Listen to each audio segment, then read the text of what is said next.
అప్పుల బాధలు వెంటాడుతున్నాయా? అయితే 6 JVR వారి జాతిరత్నాలు ధరించండి.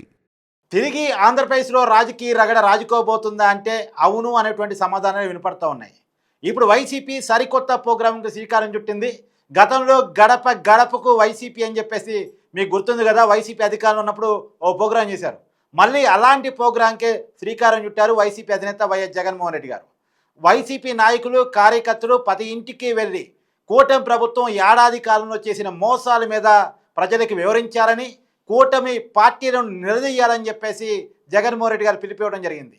గతంలో బాబు షూరిటీ భవిష్యత్ గ్యారంటీ పేరుతో ప్రతి ఇంటికి చంద్రబాబు నాయుడు, పవన్ కళ్యాణ్, ఇప్పుడు ఆంధ్రప్రదేశ్ సీఎం, డిప్యూటీ సీఎంగా ఉన్న వ్యక్తులు సంతకాలు చేసి ఇచ్చిన బాండ్ని చూపిస్తూ మీకు ఏ విధంగా ఇచ్చినటువంటి హామీలు అమలు చేయలేదు, మీ కుటుంబానికి ఈ ఏడాది కాలంలో ఎంత రావాల్సి ఉంటే ఎంత కూటమి ఇచ్చింది, ఎంత మీరు మిస్ అయ్యారు అనేటువంటి విషయాన్ని ప్రతి ఇంటికి వెళ్ళి వివరించారని చెప్పి జగన్మోహన్ రెడ్డి గారు పిలిపించారు.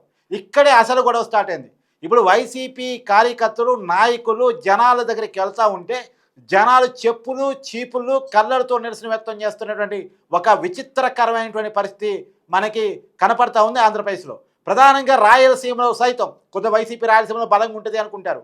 జగన్మోహన్ రెడ్డి గారి సొంత జిల్లాలో కూడా కడప, కర్నూలు, అనంతపురం, చిత్తూరు ఈ 4 జిల్లాల్లో కూడా ఆసక్తికరమైనటువంటి పరిణామం. మా ఇళ్ళకి వైసీపీ నాయకులు రావద్దు అని చెప్పేసి స్టిక్కర్లు ఇంటింటికి కనపడుతున్నటువంటి పరిస్థితి మనం చూస్తూ ఉన్నాం. ప్రధానంగా ఈస్ట్ గోదావరి, వెస్ట్ గోదావరి జిల్లాల్లో అయితే చాలా ఇళ్లకు ఈ స్టిక్కర్లు చాలా ప్రధానంగా కనపడతా ఉన్నాయి. తర్వాత కృష్ణా, గుంటూరు ఈ ఏరియాలో కూడా మాకు క్షమాపణ చెప్పిన తర్వాతే ప్రధానంగా మహిళలు డిమాండ్ చేస్తూ కొన్ని స్టిక్కర్లు ప్రదర్శిస్తూ ఉన్నారు. అమరావతి మీద కామెంట్ చేసినటువంటి మాకు క్షమాపణ చెప్పిన తర్వాతే మా ఇళ్ళ దగ్గరికి వైసీపీ నాయకులు రావాలంటూ కూడా పోస్టర్లు అతికియటం మనకి ఆసక్తిగా కనపడతా ఉంది. తర్వాత ఉత్తరాంధ్రలో కూడా ఇదే రకమైనటువంటి పరిస్థితి కనపడతా ఉంది. ఇప్పుడు జగన్మోహన్ రెడ్డి గారు అధికారంలో ఉన్నప్పుడు అధికారం రావడం కోసం ఏ హామీలు ఇచ్చారు, అధికారంలోకి వచ్చి ఏ హామీలని అమలు చేయలేకపోయారు అనేటువంటి విషయాలు కూడా చాలా పెద్ద ఎత్తున వైరల్ అవుతున్నాయి. కూటమి ప్రభుత్వం గతంలో ఆదాయాన్ని క్రియేట్ చేసి హామీలు అమలు చేస్తామని చెప్పినటువంటి మాటని వైసీపీ మాజీ ఎమ్మెల్యేనే చెప్పినటువంటి వీడియోలు కూడా పెద్ద ఎత్తున వైరల్ అవుతున్నాయి. ప్రధానంగా జగన్మోహన్ రెడ్డికి సంబంధించి 99 మోసాల పేరుతో ఒక వీడియో చాలా వైరల్గా మారుతుంది. ఆ వీడియోని మీకు కూడా చూపించేటువంటి ప్రయత్నం నేను చేయబోతా ఉన్నాను. చందన ఒకసారి ప్లే చేయమ్మా. 2024 ఎన్నికలు జరిగే నాటికి మందనేది లేకుండా చేసిన తర్వాత ఓట్లు అడుగుతానని చెప్పి ప్రతి అక్కకు చెల్లమ్మకు నేను మాటిస్తా ఉన్నా. జగన్మోహన్ రెడ్డి గారు మద్యం లేకుండా చేయలేకపోయారు కదా, మద్యపాన నిషేధం చేయకపోగా మద్యం పేరుతో స్కామ్ జరిగిందని ఇవాళ ఎంక్వైరీ జరుగుతున్నటువంటి విషయాన్ని కూడా మనం చూస్తూ ఉన్నాం. ఇవాళ దేశం కళ్ళు బయలుగమ్మేటువంటి మద్యం స్కామ్ ఆంధ్రప్రదేశ్లో బయటకు వస్తూ ఉంది వైసీపీ హయాంలో జరిగినట్టుగా. 25కి 25 ఎంపీ స్థానాలు మనమే తెచ్చుకుందాం, ఆ తర్వాత ప్రత్యేక హోదా ఎలా రాకుండా పోతుందో కూడా గట్టిగా చూస్తామని చెప్పి కూడా చెప్పండి. అడుగులకు, బలహీన వర్గాలకు, కష్టపడే వాళ్ళందరికీ కూడా 45 ఏళ్ళకి పెన్షన్ వచ్చేట్టుగా చేస్తాను అని చెప్పి చెప్తా ఉన్నాను. గవర్నమెంట్ లో ఖాళీగా ఉన్న మొత్తం 2,30,000 ఉద్యోగాలు రిలీజ్ చేస్తాను అని చెప్పి మీ అందరికీ కూడా నేను మాట చెప్తా ఉన్నాను. ప్రతి సంవత్సరం జనవరి 1వ తారీఖున ప్రభుత్వ ఉద్యోగాల భర్తీకి క్యాలెండర్ కూడా విడుదల చేస్తాను అని చెప్పి మీ అందరికీ కూడా హామీ ఇస్తా ఉన్నా. అధికారంలోకి వచ్చిన తర్వాత మెగా డిఎస్సీ పెడతామని చెప్పి ప్రతి పిల్లాడికి చెప్తా ఉన్నా. నా సిపిఎస్ మనం అధికారంలోకి వచ్చిన వారంలో చేపించేస్తానన్నా, దాని గురించి పక్కన పెట్టేసి ప్రతి గవర్నమెంట్ ఉద్యోగస్తునికి నేను మాటిస్తా ఉన్నాను, నాది బాధ్యత అని చెప్తా ఉన్నాను, వారంలో చేయిస్తానని చెప్పి మీ అందరికీ హామీ ఇస్తా ఉన్నాను. ప్రతి ఉద్యోగస్తుడికి కూడా ఇంటి స్థలాలు ఇస్తాము, ఇల్లులు కట్టిస్తాను అని చెప్పి ప్రతి ఉద్యోగస్తుడికి చెప్తా ఉన్నా. రావాల్సినవన్నీ కూడా కరెక్ట్ గా సమయానికి వచ్చేట్టుగా, ప్రతి డిఏ సమయానికి వచ్చేట్టుగా చేస్తానని చెప్పి కూడా ప్రతి ఉద్యోగస్తుడికి హామీ ఇస్తా ఉన్నా. ఆ 20% కూడా పోయి పూర్తిగా 100% సన్న బియ్యం, అటువంటి క్వాలిటీ ఉన్న బియ్యంతోనే ఇవ్వబడుతుంది. చూశారు కదా వైసీపీ అధికారంలో రావడానికి ఏ రకమైనటువంటి మాటలు చెప్పింది అనేటువంటిది. నిజానికి ప్రత్యేక హోదా తీసుకొస్తామన్నారు, ఉద్యోగుల సమస్యలు తీరుస్తామన్నారు, పెన్షన్ పెంచుతామన్నారు, 45 ఏళ్ళకే ఇస్తామన్నారు, ఇలా అనేక రకాల హామీలు ఇచ్చి సన్న బియ్యం స్కూళ్ళలో పెడతామన్నారు. రకరకాల హామీలు ఇచ్చి ఏ రకమైనటువంటి మోసం ఆ రోజు జగన్మోహన్ రెడ్డి గారు చేశారు అనేటువంటిది ప్రధానంగా ఉద్యోగ, కార్మిక, ఉపాధ్యాయ ప్రజలందరినీ కూడా అన్ని వర్గాల ప్రజల్ని ఏ రకంగా హామీలు ఇచ్చి అధికారంలోకి వచ్చిన తర్వాత ఏ రకంగా మోసం చేశారు అనేటువంటి విషయాలు ఇప్పుడు పెద్ద వైరల్గా మారాయి. ఇంకా కూడా చాలా ఉన్నాయి. 200 యూనిట్ల వరకు మీకు కరెంటు ఉచితంగా ఇస్తామని చెప్పి మీ అందరికీ కూడా చెప్తా ఉన్నాం. ఒకసారి మన కరెంటు రేట్లు చూడండి. ఈ రేట్లన్నీ కూడా పూర్తిగా తగ్గించేస్తాను అని చెప్పి మీ అందరికీ కూడా హామీ ఇస్తాను. కాంట్రాక్ట్ లో పనిచేస్తా ఉన్న ప్రతి ఒక్కరిని కూడా వీలైనంత ఎక్కువ మందిని గవర్నమెంట్ లేక రెగ్యులరైజ్ చేస్తాము అని చెప్పి హామీ ఇస్తా ఉన్నాం. అధికారంలోకి వచ్చిన వెంటనే ఈ అవుట్ సోర్సింగ్ లో పనిచేస్తా ఉన్న వాళ్ళందరికీ కూడా సమాన పనికి సమాన వేతనం తీసుకొస్తాను అని చెప్పి కూడా హామీ. మీరు పెళ్లిళ్ళు చేసే రోజునే దుల్హన్ పథకం ఏదైతే మీకు 50 వస్తా ఉందో దానికి వైఎస్ఆర్ దుల్హన్ అని పెడతాము. 1,00,000 రూపాయలు ఇస్తానని చెప్పి మీ అందరికీ హామీ ఇస్తా ఉన్నా. మోడీ పథకం పెట్టినాడు. పిల్లలను బడికి పంపితే తల్లికి 15,000 ఇస్తారు.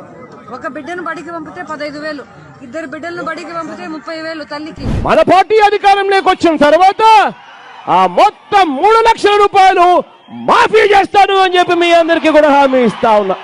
ప్రతి రైతన్నకు వడ్డీ లేకుండా రుణాలు ఇప్పిస్తాము అని చెప్పి ప్రతి రైతన్నకు హామీ ఇస్తా ఉన్నా. ప్రతి రైతన్నకు మే మాసంలో 12,500 రూపాయలు ప్రతి రైతన్నకు తోడుగా ఉండేందుకు ఇస్తామని చెప్పి చెప్తా ఉన్నా. ప్రతి రైతన్నకు బోర్లు ఫ్రీగా వేయిస్తాము అని చెప్పబోయే కార్యక్రమం 4వ కార్యక్రమం మనం పెట్టుబడులు తగ్గించేందుకని చెప్తాం. చూశారు కదా, ప్రధానంగా ఇక్కడ వైఎస్ భారతి గారు ఒక మాట అన్నారు. అన్ని జగన్మోహన్ రెడ్డి గారి మాటలు మీరు విన్నారు, మధ్యలో ఒక్క భారతి గారి మాట మీరు విన్నారు. ఇంట్లో ఎంతమంది ఉంటే అంతమందికి అమ్మకు ఒడి ఇస్తామని చెప్పేసి ఆ రోజు వైసీపీ అధికారం రావటానికి చెప్పింది. కానీ అధికారంలోకి వచ్చిన తర్వాత ఎంతమంది పిల్లలున్నా, ఎంతమంది మీ ఇంట్లో పిల్లలు ఉంటే అంతమందికి అమ్మ ఒడి ఇస్తామని చెప్పేసి ఆ రోజు వైఎస్ భారతి గారు చెప్పారు. కానీ అధికారంలోకి వచ్చిన తర్వాత ఎంతమంది పిల్లలు ఉన్నా సరే ఒక్కళ్ళకి మాత్రమే అమ్మ ఒడి ఇచ్చారు. ఈ రకంగా వైసీపీ అధికారంలో రావడానికి ఏ మాట చెప్పింది, అధికారంలోకి వచ్చిన తర్వాత ఎలా ప్రవర్తించింది. ప్రధానంగా ఇక్కడ ఉద్యోగాల విషయం కూడా మాట్లాడుకోవాలి. కొత్తగా ఉద్యోగాలు ఏమి ఇవ్వకపోగా రాష్ట్రంలో పెట్టుబడులు తరిమేయటం వల్ల, రాష్ట్రంలో పరిశ్రమలు అన్నింటినీ పంపించేయటం వల్ల దాదాపు రాష్ట్రంలో కొన్ని వేలాది మంది నిరుద్యోగులుగా మిగిలిపోయారు. వేలాది కుటుంబాలు రోడ్డును పట్టాయి. చివరికి వాచ్మెన్ ఉద్యోగం కూడా తెలంగాణ వచ్చి హైదరాబాద్ వచ్చి ఎక్కడో ఒక అపార్ట్మెంట్లో వాచ్మెన్గా జాబులు చేసేటువంటి పరిస్థితిలోకి ఆంధ్రప్రదేశ్ సమాజం నెట్టివేయబడింది జగన్మోహన్ రెడ్డి గారి పరిపాలన కాలంలో అనేటువంటి విషయాలని ప్రజలు గుర్తు తెచ్చుకుంటా ఉన్నారు. ఇలా ఇంకా కూడా చాలా ఉన్నాయి, వినండి ఒకసారి. ప్రతి రైతన్న కోసం అండగా నిలిచేందుకు 3,000 కోట్ల రూపాయలతో ధరల స్థిరీకరణ నిధి తీసుకొస్తాను అని చెప్పి మీ అందరికీ కూడా చెప్తా ఉన్నా. ప్రతి నియోజకవర్గంలోనూ శీతలీకరణ గిడ్డంగులు, ఫుడ్ ప్రాసెసింగ్ యూనిట్ల ఏర్పాట్ల కోసం పూర్తిగా కృషి చేస్తూ ప్రతి రైతన్నకు అండగా నిలబడే కార్యక్రమం చేస్తాం. 4,000 కోట్ల రూపాయలతో ప్రతి రైతన్నకు తోడుగా ఉండేందుకు కెలామిటీ రిలీఫ్ ఫండ్ తీసుకొచ్చి మీ అందరికీ కూడా తోడుగా ఉంటానని చెప్పి చెప్తా ఉన్నా. ఈ ప్రాజెక్టులన్నీ కూడా యుద్ధ ప్రాతిపదికన పూర్తిగా పరిగెత్తిస్తాను అని చెప్పి మీ అందరికీ కూడా హామీ ఇస్తా ఉన్నాను. ప్రతి ప్రాజెక్టు పూర్తి చేస్తానని హామీ ఇస్తాను. ఆ ప్రతి కౌలు రైతుకు నేను చెప్తా ఉన్నాను, పూర్తిగా కౌలుదారి చట్టాన్ని ప్రక్షాళన చేస్తారని చెప్పి మీ అందరికీ హామీ ఇస్తా ఉన్నా. ప్రతి మండల కేంద్రంలోనూ ఒక వృద్ధాప్య ఇల్లు కట్టిస్తాను అని చెప్తాను మీ అందరికీ కూడా. ఆశ్రమం కట్టించి దాంట్లో డాక్టర్లు, నర్సులు కూడా ఉండేట్టుగా కూడా చేస్తానని చెప్పి కూడా మీ అందరికీ కూడా చెప్తా ఉన్నా. మీ అందరికీ నేను మాట చెప్తా ఉన్నా, ఇక్కడ ఎంత పెద్ద ఫ్యాక్టరీ కట్టినా కూడా నేను చెప్తా ఉన్నా, ఆ ఫ్యాక్టరీ దగ్గరుండి ఇక్కడికి వచ్చి మళ్ళీ వెనక్కి పంపించే కార్యక్రమం కూడా చేస్తామని కూడా చెప్తా ఉన్నా. ఏదైతే ఎక్కువ రేట్ ఇచ్చారో, పట్టిసీమలో ఏదైతే 19 లక్షల రూపాయలు ఇచ్చారో అదే 19 లక్షల రూపాయలు ప్రతి ఎకరాకు కూడా వచ్చేట్టుగా చేస్తామని చెప్పి కూడా గట్టిగా. విశాఖ జిల్లాలో ఉన్న కోఆపరేటివ్ రంగంలో ఉన్న అన్ని చక్కెర ఫ్యాక్టరీలను తెరిపిస్తాను అని చెప్పి మీ అందరికీ కూడా హామీ ఇస్తా ఉన్నాను. ఇవాళ పాలిషింగ్ యూనిట్ లో పనిచేస్తా ఉన్న ప్రతి కార్మిక సోదరుడికి చెప్తా ఉన్నాను, ₹3.70 మళ్ళీ యూనిట్ ఎక్కిస్తామని చెప్పి మీ అందరికీ కూడా చెప్తా ఉన్నాం. చూస్తున్నారు కదా, జగన్మోహన్ రెడ్డి గారు ఏ రకమైన మాటలు చెప్పారు, ఇంకా ఏ రకమైన మోసాలు చేశారు. అంటే అధికారంలో రావటానికి ఒక రకంగా, అధికారంలోకి వచ్చిన తర్వాత మరో రకంగా. అంటే ఓడ దాటిన దాకా ఓడ మల్లయ్య, ఓడ దాటిన తర్వాత బోడి మల్లయ్య అనే చందంగా జగన్మోహన్ రెడ్డి గారి పరిపాలన సాగింది. ఆయన రైతాంగాన్ని, కార్మిక వర్గాన్ని, మహిళల్ని, ఉద్యోగస్తుల్ని, ఉపాధ్యాయుల్ని, అన్ని వర్గాల ప్రజల్ని ఏ రకంగా మోసం చేశాడు అనేటువంటిది ప్రధానంగా ఇలా ప్రజలు గుర్తు తెచ్చుకుంటున్నటువంటి పరిస్థితి. ఇంటింటికి వైసీపీ నాయకులు పోతా ఉంటే, అంటే వైసీపీ కార్యకర్తలే, సగటు వైసీపీ కార్యకర్తలు ఫీల్ అవుతుందంటే మమ్మల్ని బలవంతంగా మా అన్న జనాల్లోకి వెళ్ళమని, ఇంటింటికి వెళ్ళమని చెప్తా ఉన్నారు. ఆయన మాత్రం ప్యాలెస్లోనే కూర్చుంటున్నారు. ఏ ధర్నాకి పిలిపించినా సరే, ఏ కార్యక్రమాలకు పిలిపించినా సరే జగన్మోహన్ రెడ్డి గారు రారు, కానీ మమ్మల్ని మాత్రం వెళ్ళమంటారు. మొన్న కూడా జూన్ 4న వెన్నిపోటు దినోత్సవానికి వైసీపీ పిలుపునిచ్చింది. ప్రతిపక్షంగా ఆ పార్టీ పిలిపించే అధికారం ఉంది, కూటమి ప్రభుత్వం యొక్క వైఫల్యాన్ని ఎండగట్టేటువంటి అవకాశం ఉంది. కానీ జగన్మోహన్ రెడ్డి మాత్రం బెంగళూరు ప్యాలెస్లో కూర్చున్నారు, మిగతా వైసీపీ నాయకులు మాత్రం రోడ్డు మీద కూర్చోవాలని పరిస్థితి. ఇలా జనం యొక్క ఆదరణ కరిమరుగైపోతుంది వైసీపీకి అని చెప్పేసి సగటు వైసీపీ కార్యకర్తలే వాపోతున్నటువంటి పరిస్థితిని మనం వింటా ఉన్నాం, చూస్తూ ఉన్నాం. ఇంకా కూడా ఉండొచ్చు, వినండి. రాష్ట్రంలో ఉన్న పెట్రోల్ బిల్లులు, డీజిల్ బిల్లులు లీటర్ మీద దేశంలో ఏ రాష్ట్రంలో కూడా లేని డీజిల్ బిల్లులు, పెట్రోల్ బిల్లులు మన రాష్ట్రంలో ఉన్నాయి. బాదుడు జరుగుతా ఉంది. జగన్కు బాగలేకపోయినా గవర్నమెంట్ హాస్పిటల్కి పోయే పరిస్థితి. ఇలా ఉట్టి బీసీలకే 139 కార్పొరేషన్లు పెడతారని చెప్పి మీ అందరికీ హామీ ఇస్తా ఉన్నా. క్యాపిటల్ సిటీని కడుతున్నాం కాబట్టి పూర్తిగా ఈ వాషింగ్టన్ డీసీనో లేకపోతే అటువంటి మహానగరాలను తీసుకొని వచ్చి ఇక్కడ పెట్టే అవకాశం ఉన్న పరిస్థితి. ఖచ్చితంగా ఉక్కు ఫ్యాక్టరీ ఇదే జిల్లాకు వస్తుంది. అధికారంలోకి వచ్చిన 3 నెలల్లో అన్నదానికి టెంకాయ కొడతాడు. 3 సంవత్సరాలలో ప్రాజెక్టు పూర్తి చేస్తాడు అని చెప్పి అన్న చెప్పమన్నాడు అని చెప్పి గట్టిగా చెప్పండి. ఈ నాయి బ్రాహ్మణులు అన్నలు అడుగుతా ఉన్నట్టుగా 250 యూనిట్లను మేము ఖచ్చితంగా ఇస్తానని చెప్పి ప్రతి నాయి బ్రాహ్మణునికి ఒక ఐడి కార్డు ఇచ్చి వాళ్ళందరికీ ఫిక్స్డ్ గా ఇంత జీతం ఇస్తాము అని చెప్పి ఖచ్చితంగా ఇస్తానని చెప్పి సంగీత కళాశాలలే కాదు, ఆ సంగీత కళాశాలలకు అనుసంధానంగా మంచి హెయిర్ కట్ చేసేదానికి కూడా నిపుణులను పెట్టి వాళ్ళకు కూడా నేర్పించే కార్యక్రమం. ఈ మత్స్యకారు సోదరుడికి చెప్తా ఉన్నా, డీజిల్ మీద మీకు ఇచ్చే సబ్సిడీని పెంచుతాం, మీకు ఇచ్చే లీటర్లను అది కూడా పెంచుతాం.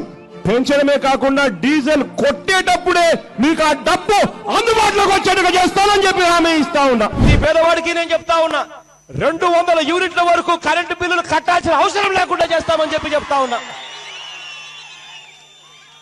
ఏ ఒక్కడు కరెంటు మీ ఇంటికి కూడా రాడని చెప్పి చెప్తా ఉన్నా. ప్రతి ఒక్కరికి కూడా గొర్రెలు ఇవ్వడమే కాదు, గొర్రె పిల్లలకు ఇన్సూరెన్స్ కూడా తీసుకొచ్చి ఇస్తామని చెప్పి కూడా మీ అందరికీ కూడా హామీ ఇస్తా ఉన్నా. ఆవులకు ఎనుముల కోసం అని చెప్పి, పశువుల కోసం అని చెప్పి 102 కూడా తీసుకొస్తారని చెప్పి మీ అందరికీ కూడా చెప్తా ఉన్నా. గవర్నమెంట్ డైరీల ద్వారా కొనుగోలు చేస్తూ ప్రోత్సాహకంగా అవతల కర్ణాటక, తెలంగాణ వాళ్ళు ఇచ్చేదానికన్నా ₹1 ఎక్కువ ఇచ్చే రైతులకు తోడుగా నిలబడతామని చెప్పి చెప్తా ఉన్నాం. విశ్వ బ్రాహ్మణులకు కానీ, రజకులకు కానీ, నాయి బ్రాహ్మణులకు కానీ, ఇటువంటి చిన్న కుమ్మరులకు కానీ, ఇటువంటి చిన్న కులాలందరినీ కూడా తీసుకొస్తాను, చట్ట సభల్లో కూర్చోబెడతాను.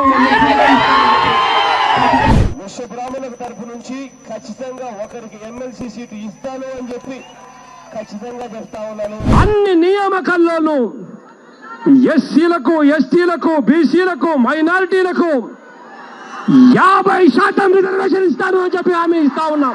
విశ్వ బ్రాహ్మణులకు మాత్రమే, ఈ చిన్న షాపులు ఉన్న మీకు మాత్రమే, కార్పొరేట్ జ్యువెలరీ షాపుల్లో పోటీ పడలేని వాళ్ళకు మాత్రమే మంగళసూత్రాలు తయారు చేసే హక్కును ఒక్క మీకు మాత్రమే ఉండేలా చట్టసభలోకి తీర్మానం చేస్తామని చెప్పి మీ అందరికీ చెప్తాను. బీసీ కులాల్లో నుంచి ఎవరైతే ప్రాతినిధ్యం అందక ఇబ్బందులు పడే పరిస్థితులకు ఎవరైతే వస్తా ఉన్నారో ఖచ్చితంగా వాళ్ళందరినీ చట్టసభల్లోకి తీసుకొని పోతాం, కౌన్సిల్లో కూర్చోబెడతాం, నాకు తోడుగా నిలబెట్టి. ఏ గొర్రె చనిపోయినా, ఏ మేక చనిపోయినా కూడా ఖచ్చితంగా ₹6,000 ఇన్సూరెన్స్ ఖచ్చితంగా వాళ్ళ చేతికే వచ్చేట్టుగా చేస్తానని చెప్పి మీకు హామీ ఇచ్చి ఖచ్చితంగా చెప్తాం. ఆ సంచార జాతులను కూడా ఎక్కడో ఒక చోట వాళ్లకు భూములు కేటాయింపులు చేసి, వాళ్ళందరికీ కూడా ఇల్లు కేటాయింపులు చేసి, మీ పిల్లలు ఇంజనీర్ చదువుతారా, డాక్టర్ చదువుతారా, అంతకన్నా పెద్ద చదువు చదువుతారా, ఏం చదువుతారో మీ ఇష్టం, ₹1,00,000 ఖర్చు అయినా పర్వాలేదు, దగ్గరుండి నేను చదివిస్తాను అని చెప్పి మీ అందరికీ కూడా చెప్తా ఉన్నా. టైటిల్ డాక్యుమెంట్స్ అన్నది ఏ ఒక్కరు కూడా అన్యాయం చెయ్యని విధంగా ప్రతి ఒక్కరికి కూడా మళ్ళీ టైటిల్ డాక్యుమెంట్స్ మళ్ళీ రీసర్వే చేయించి ప్రతి ఒక్కరికి కూడా ఇస్తామని చెప్పి చెప్తా ఉన్నా. ఉద్యోగాలు, మంచి ఉద్యోగాలు రావాలి, వచ్చిన తర్వాత వాళ్ళ జీవితాలు బాగుపడాలి. ఖచ్చితంగా దీనికోసం కృషి చేస్తామని చెప్పి మీ అందరికీ కూడా హామీ ఇస్తా ఉన్నాం. ఆపరేషన్ చేయించుకోవాలన్నా కూడా పేదవాడు బెంగళూరుకు పోయినా పర్వాలేదు, చెన్నైకి పోయినా పర్వాలేదు, హైదరాబాద్కు పోయినా పర్వాలేదు, ఎక్కడికి పోయినా కూడా పర్వాలేదు, మంచి హాస్పిటల్లో పేదవాడికి ఉచితంగా ఆపరేషన్ చేయించి ఇంటికి చిరునవ్వుతో పంపిస్తామని చెప్పి. ఎన్నికల నాటి వరకు మీకు ఎంతైతే పొదుపు సంఘాల్లో అప్పులుంటాయో ఆ మొత్తం అప్పంతా 4 దఫాలుగా నేరుగా మీ చేతికి ఇచ్చేస్తాను అని చెప్పి హామీ ఇస్తా ఉన్నాను ప్రతి అక్కకు, ప్రతి చెల్లెమ్మకు. ఆ ప్రతి అక్క, ప్రతి చెల్లెమ్మకు సంబంధించిన సున్నా వడ్డీకి బ్యాంకులు అక్క చెల్లెమ్మల కోసం డబ్బులు ఇచ్చేట్టుగా చేయడం కోసం ఆ అక్క చెల్లెమ్మలకు సంబంధించిన వడ్డీలు మళ్ళీ మనం అధికారంలోకి వచ్చిన తర్వాత మన ప్రభుత్వమే దగ్గర ఉండి వాళ్ళ తరపున వడ్డీలు కడతామని చెప్పి హామీ ఇస్తా ఉన్నాం. స్కూళ్ళ ఫీజులు, కాలేజీల ఫీజులు అన్ని కూడా తగ్గిస్తామని చెప్పి హామీ ఇస్తా ఉన్నామని చెప్తా ఉన్నాం మీ అందరికీ. ఆవులను కూడా మంచి రేట్లకు, సరసమైన ధరలకు, బ్రహ్మాండమైన సబ్సిడీలకు రైతులందరికీ కూడా తోడుగా ఉండి అది అందించే కార్యక్రమం కూడా దగ్గరుండి చేసే కార్యక్రమం కూడా చేస్తాం. కోఆపరేటివ్ రంగంలో డైరీలను తీసుకొచ్చి మీ అందరికీ కూడా తోడుగా ఉంటారని చెప్తా ఉన్నాను. ప్రతి జిల్లాలోనూ ఇప్పటికే కోఆపరేటివ్ రంగంలో పాలున్నాయి.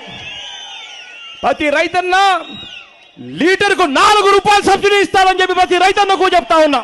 పెద్ద పెద్ద చదువులు ఏం చదివిస్తారో చదివించండి, ఎన్ని లక్షలు ఖర్చు అయినా పర్వాలేదు, దగ్గరుండి మీ పిల్లలు ఉచితంగా నేను చదివిస్తాను అని చెప్పి మీ అందరికీ కూడా హామీ ఇస్తా ఉన్నా. ఈ ఆక్వా రైతుకు కూడా కరెంటు ₹1.5 ఇవ్వబోతా ఉన్నాము అని చెప్పి కూడా ప్రతి రైతన్నకు కూడా చెప్తా ఉన్నాం. పోలవరం ప్రాజెక్టు పూర్తి చేస్తాం, రాయవాడ నుంచి నీళ్లు పూర్తిగా ఇక్కడికే ఇస్తామని చెప్పి హామీ ఇస్తా ఉన్నా.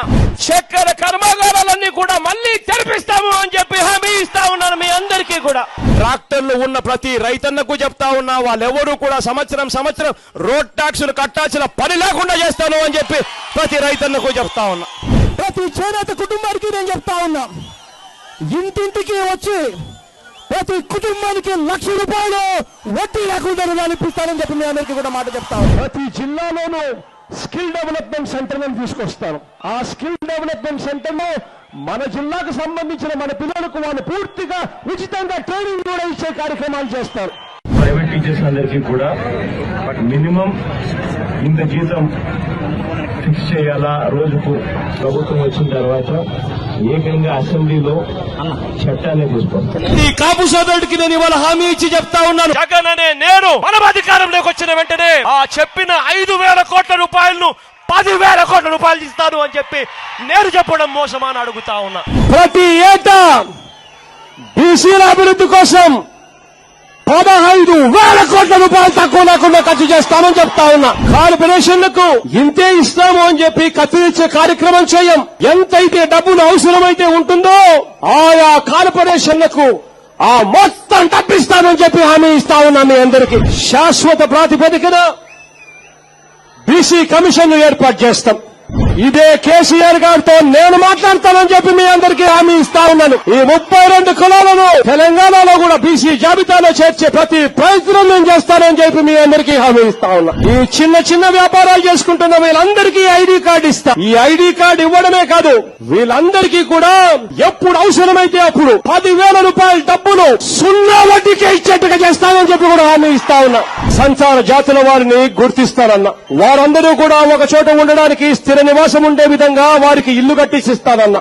వారికి ఇల్లు కట్టించడమే కాదు, వారికి తగిన ఉపాధి కూడా కల్పిస్తామని చెప్పి కూడా హామీ ఇస్తా ఉన్నా. వారి పిల్లల కోసం ప్రత్యేక గురుకుల పాఠశాలలు కూడా ఏర్పాటు చేస్తామని చెప్పి హామీ ఇస్తా ఉన్నా. కొత్త బోట్లను రిజిస్ట్రేషన్ చేయిస్తాం, పాత బోట్లను కూడా గుర్తిస్తాం.